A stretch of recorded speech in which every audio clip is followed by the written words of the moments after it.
Hi, I'm Faye, and in this video we're gonna get started on applying all the things I mentioned in the previous video about active learning and the step-by-step guide into learning how to draw the figure. And if you missed that video, the link will be in the description. So figure drawing is usually divided into gesture, form, and anatomy. And I will sort of follow this format, so today's video is going to be about gesture. And the purpose of this video is to summarize the key concepts of gesture and to share the best resources that I found.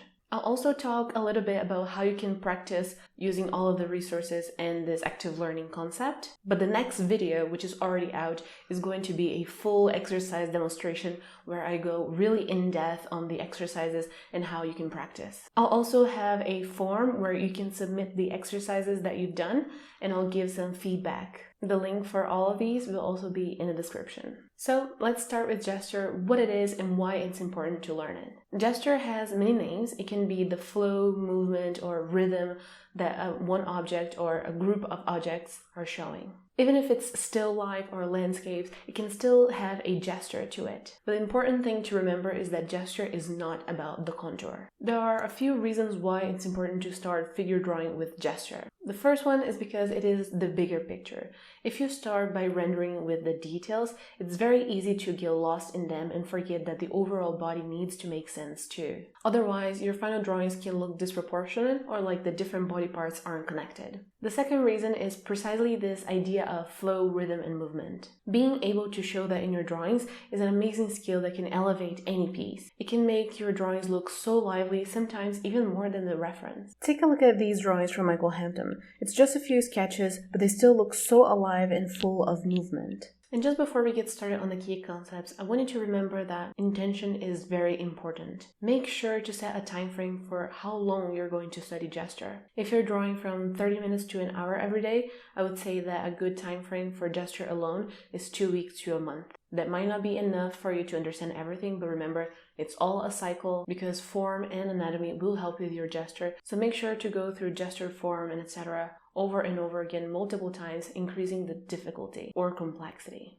Alright, so the first step of the step-by-step guide was to learn. And the key things to remember here are to have a variety of resources, both from different people in different formats like watching or reading, and to watch or read multiple times as you're studying the gesture for the information to fully sink in. So now let's dive right into the key concepts of gesture drawing. They are movement, balance, exaggeration, asymmetry, and tension. So movement is your end goal. It's what we want to achieve with gesture drawing. All of the other concepts are tools that will help you achieve the motion, movement, rhythm, flow better. Balance is more about weight distribution. So even if you're drawing a pose that is falling, it needs to have good weight distribution, otherwise it might look like it's floating. This is a very common problem in the beginning, so keep it in mind as one of the first things to work on. And Andrew Loomis has a really good method to check your drawings for a good weight distribution, but I'll talk a bit more about him later. As you add more and more detail to your drawings, they're going to look stiffer and stiffer. So starting with a gesture that exaggerates the pose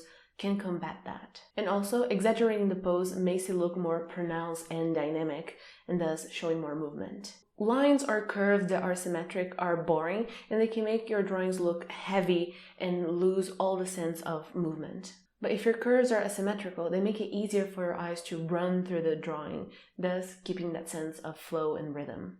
Where a body part is exerting force or has a lot of energy, we can emphasize it to show the tension, either by adding sharp angles or by increasing the line weight. Having this contrast between relaxed and tension parts also adds variety to how your eye goes through the drawing. Alright, so when you're starting to study gesture, I recommend just getting a basic overview of everything at first, and the best resource for this, I think, is Proko's video on gesture. He goes through all the basic points with a very good and concise explanation that give everything you need to get started. He also adds a little bit more like CSI curves and other things that I didn't include here. So make sure to check this video. All of the resources will be in the description. Even if you have already watched it, remember, watch multiple times.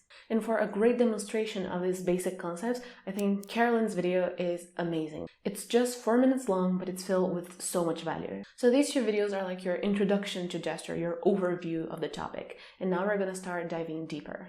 The first book that I want to recommend and that I think is the best overall in this topic is Michael Hampton's Figure Drawing, Design, and Invention. All of the key concepts are mentioned here too, but he goes much more in-depth with examples and great explanation. And he also talks about form, anatomy, portrait, which are all topics that we're going to see in the future. So this book has a lot of value. I've even heard from many other artists that this was the book that finally helped them understand how to draw the figure. For me though, the book that really helped me understand everything, that blew my mind away, was Forced Dynamic Life Drawing by Michael Mattesi. He has a really different and unique approach to drawing the figure.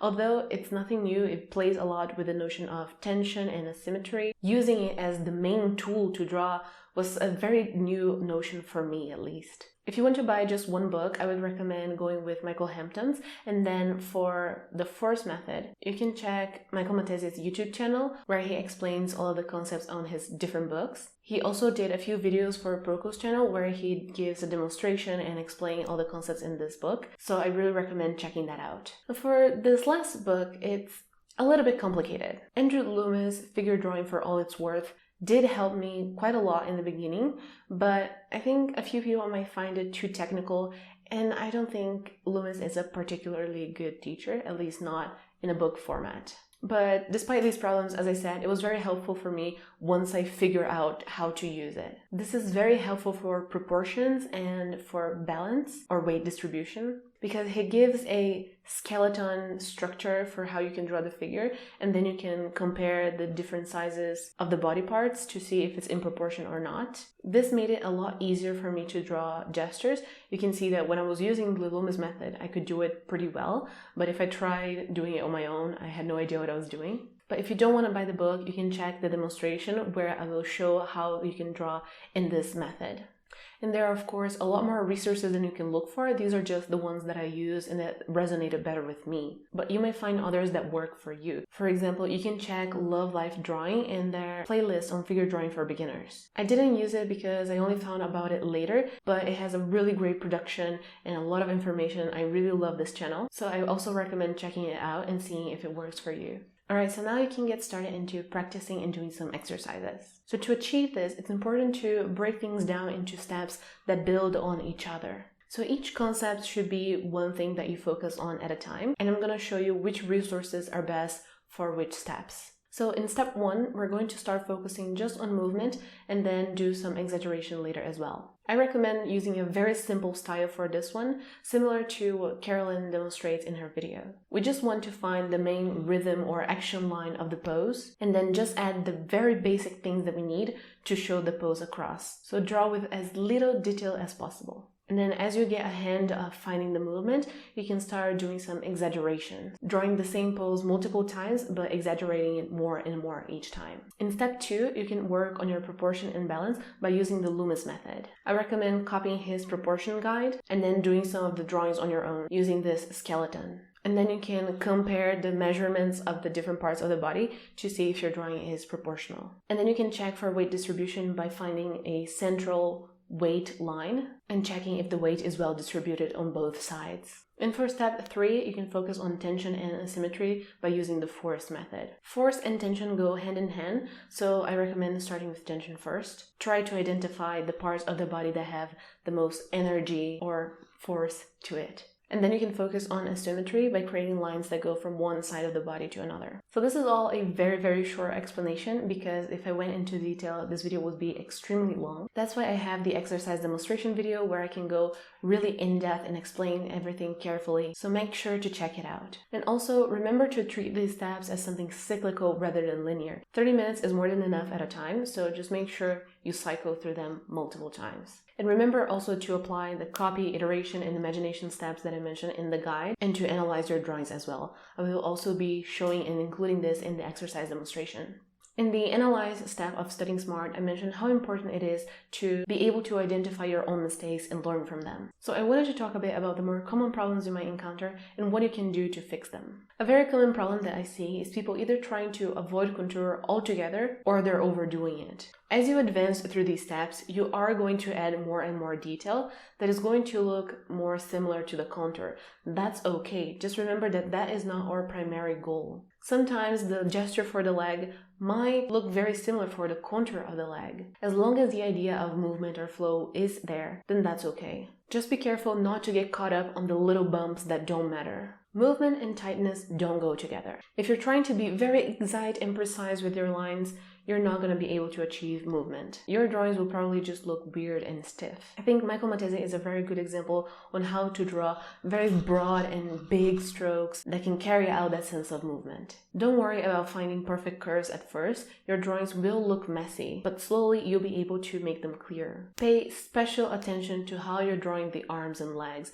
These are the parts of the body more prone to suffering from Michelin Man syndrome because the bumps of the legs are too symmetrical. Both Hampton and Michael Matese are good references to seeing how to do asymmetry well. As you advance, it's very easy to forget about the first steps, about the beginning. I sometimes catch myself starting with the little bumps and details, and then the figure starts losing its cohesiveness because I didn't have the overall pose in mind. Try to remind yourself to start with the bigger picture and then go small into the details. Now take a look at the videos of the books, find more resources on your own, and do the exercises you can find on the demonstration. Remember to study smart and use active learning, and then submit your drawings for feedback. If you thought this video was helpful, please consider sharing, liking, subscribing, all of that good stuff. And if you have any questions or feedback, please leave them in the comments down below. Thank you so much for watching.